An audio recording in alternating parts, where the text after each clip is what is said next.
Beijing institute of টেকনোলজির গবেষকদের তৈরি এক নতুন ধরনের ট্রাক মাউন্টেড ড্রোন লঞ্চার বা মোবাইল ড্রোন উৎক্ষেপণ ব্যবস্থা এখন আলোচনার কেন্দ্রবিন্দুতে।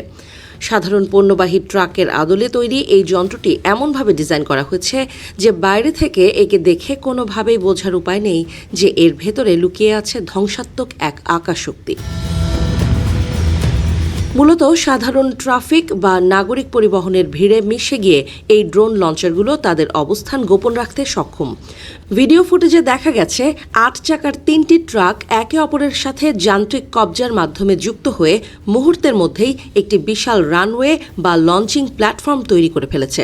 এই অভিনব প্রযুক্তির মাধ্যমে চীন তাদের প্রথাগত সামরিক বিমান ঘাঁটির ওপর নির্ভরশীলতা কমাতে চাইছে, যা বর্তমান সময়ের আধুনিক ক্ষেপণাস্ত্র যুদ্ধের মুখে অত্যন্ত ঝুঁকিপূর্ণ হয়ে দাঁড়িয়েছে। এই প্রযুক্তির পেছনের মূল লক্ষ্য হল ছড়িয়ে ছিটিয়ে থাকা সামরিক শক্তি, যা শত্রুপক্ষের জন্য নির্দিষ্ট কোনো লক্ষ্যবস্তুকে চিহ্নিত করা প্রায় অসম্ভব করে তোলে। সামরিক বিশ্লেষকদের মতে তাইওয়ান প্রণালীকে কেন্দ্র করে সৃষ্ট ভূ রাজনৈতিক উত্তেজনার মাঝে চীন তাদের বিমান ঘাঁটিগুলোর বিকল্প হিসেবে এই মোবাইল লঞ্চারগুলোকে ব্যবহার করতে পারে। তাইওয়ানের দূরপাল্লার নিখুঁত লক্ষ্যভেদী ক্ষেপণাস্ত্রের মোকাবেলায় এটি চীনের জন্য এক বড় রক্ষা কবচ হিসেবে কাজ করবে। শুধু তাই নয়, এই কন্টেইনারাইজড লঞ্চারগুলো যুদ্ধের ময়দানে বহুমুখী ভূমিকা পালনে সক্ষম। এগুলোতে ড্রোন ছাড়াও আকাশ প্রতিরক্ষা, জাহাজ বিধ্বংসী ক্ষেপণাস্ত্র, রাডার সিস্টেম এবং ইলেকট্রনিক ওয়ারফেয়ারের মতো 10টিরও বেশি মডিউল সংযুক্ত করা সম্ভব। ফলে কেবল স্থলভাগেই নয়, বেসামরিক জাহাজের ডেক থেকেও এগুলো ব্যবহার করে চীন তাদের নৌশক্তির পরিধি বহুগুণ বাড়িয়ে নিতে পারে, যা বৈশ্বিক সমুদ্র সীমায় এক নতুন সমীকরণের সৃষ্টি করবে। তবে এই নতুন কৌশলের কার্যকারিতা নিয়ে প্রশ্ন উঠেছে। আমেরিকার মতো পরাশক্তির উন্নত গোয়েন্দা নজরদারি এবং কৃত্রিম বুদ্ধিমত্তার সেন্সরগুলোর চোখ ফাঁকি দিয়ে এই ট্রাকগুলো কতক্ষণ টিকে থাকতে পারবে তা নিয়ে সংশয় রয়েছে।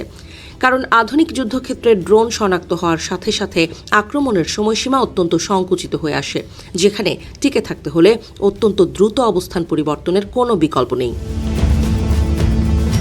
একই সাথে বেইজিং এই প্রযুক্তিকে কেবল নিজের নিরাপত্তার গণ্ডিতে সীমাবদ্ধ রাখছে না, বরং একে রপ্তানিযোগ্য একটি সামরিক পণ্য হিসেবেও বিশ্বের কাছে তুলে ধরছে। বিশেষ করে গ্লোবাল সাউথ বা বেল্ট অ্যান্ড রোড ইনিশিয়েটিভের অন্তর্ভুক্ত দেশগুলোর কাছে এটি একটি সাশ্রয়ী সমাধান হিসেবে বিবেচিত হচ্ছে।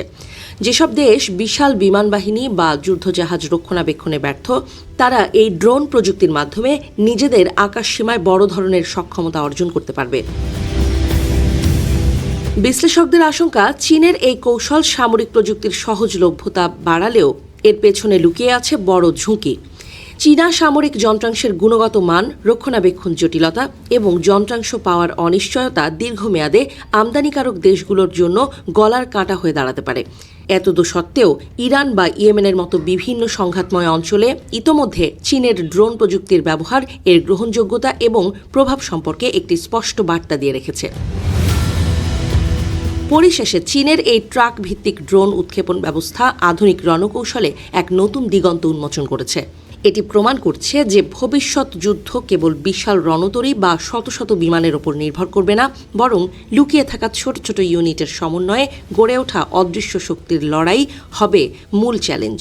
চীন কতটা সফলভাবে এই মোবাইল ব্যবস্থাকে যুদ্ধের চরম উত্তেজনার মাঝে টিকিয়ে রাখতে পারে, সেটাই এখন দেখার বিষয়।